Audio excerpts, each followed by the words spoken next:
In this lecture, as a part of minimizing the leakage power, we will see how the battery driven systems are going to be designed.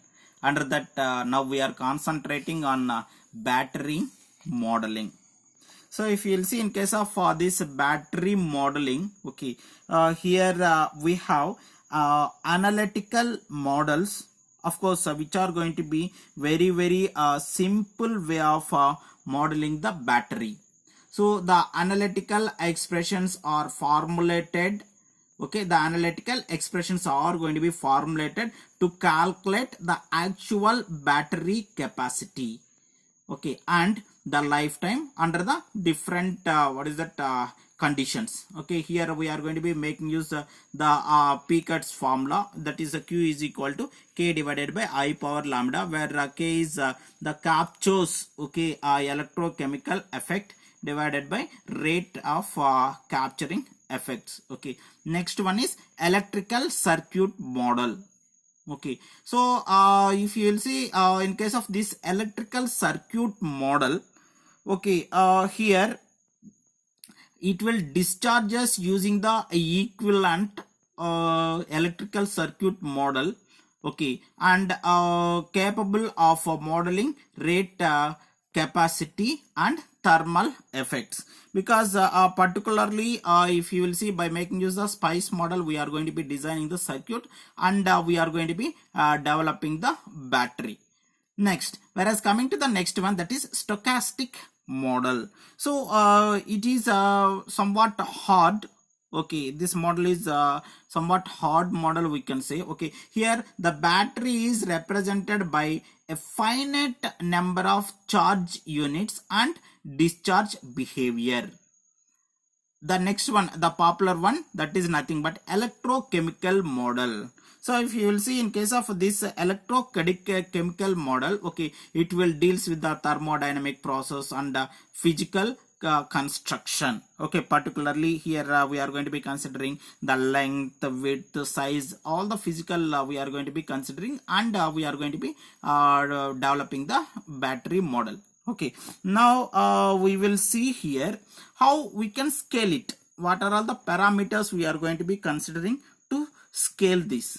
Okay, now particularly if you will see the frequency scaling. Okay, the frequency scaling is used to vary the clock frequency at runtime.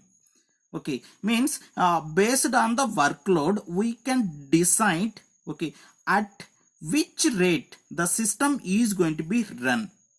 If we reduce the frequency, automatically what will happen? The power requirement is going to be reduces, which draws very small current, because we know that P is equal to capacitive load into VDD square into F. So power is directly proportional to the frequency. Next, coming to the second one, here supply voltage scaling. So select the VDD to find best trade-off between battery capacity as well as the performance. So we are supposed to go for the trade-off over here. Okay, between the battery capacity as well as the performance. Okay, the next one is dynamic power management. So if you will see, in case of dynamic power management, it controls operation state according to the state of charge of the battery.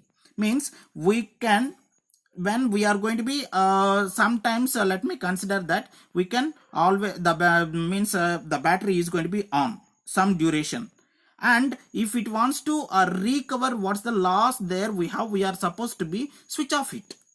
Okay, so we can switch off certain duration and on it. Okay, so we will go, we may do the recovery. Okay, next one is battery aware tasking schedule. So in case this battery aware task scheduling, okay, current discharges profile to meet the battery characteristics. Okay, so if you will see, if you want high reliability, instead of making use only one, we will go for the multiple batteries. Maybe the characteristics of that multiple batteries are, it may differ with each other. Okay, but no issue, the scheduling is going to be perfectly taking place. Okay, next the another one, battery scheduling and management. Okay, so if you will see in case of this battery scheduling and management, the first one is, okay, static battery scheduling. Static battery scheduling. Okay, now let me consider that. Okay, there are going to be some 4 batteries. Okay, the 4 batteries, it's not mean that the 4 batteries has to be used all or at a time. Okay, first we may make use of battery 1, next battery 2 sometime, and battery 3 sometime. Okay, so when we are going to be making use battery 3, by that time battery 1 and battery 2 are going to be under the recovery time. Okay, when battery 4 is going to be the one, okay, all these 3 are going to be in recovery time. So we can make use in the random manner, or we may go for the serial manner, or we may go for the round robin scheduling manner. Okay, so that is the technique we are going to be making use static battery scheduling serial. Okay, next, thermo voltage based battery scheduling. So if you will see in case of this thermo based, okay, let me consider there are 4 batteries may have the different energy stored in it. We can take it into account to measure terminal voltage. Okay, so here if you will see, accordingly we can schedule, okay, small for small energy, okay, more for more energy battery. So here if you will see, here we are going to be make use of the state of the charge of the battery. Okay, so we can make use, if it is going to be small battery, we are going to be means small charging is going to be taking place. If we are going to be scheduling for what is that high battery is going to be, means a long time it is going to be charges. Next, discharge current based battery scheduling. So it is going to be fully depending upon the workload we can select, particularly battery which is going to be matches for this. Okay, so here we will have the heterogeneous batteries with different rate of capacities, but we are going to base it upon the workload we are going to be selecting the battery. Okay, next, battery efficient traffic shaping and routing.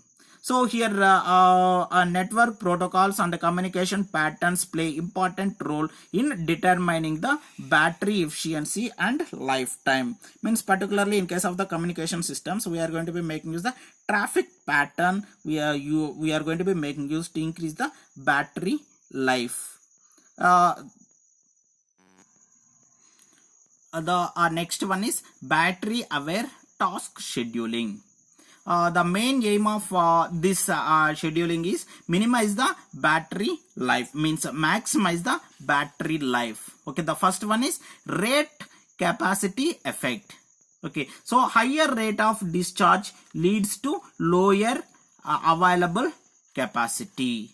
The second one is recovery effect. The battery voltage recovers in ideal periods. Okay, so we are supposed to keep it in ideal period. So when it is going to be ideal, automatically the recovery is going to be coming to the existence. Okay, the next one is non-increasing profile. So the non-increasing lead sequence becoming leads to lesser drop in voltage. So here if you will see, infinity the batteries are in good condition. Okay, it has larger current drive capability. As we are keeping using the lesser and lesser active area is available, so it is better to use the non-increasing profile. Thank you.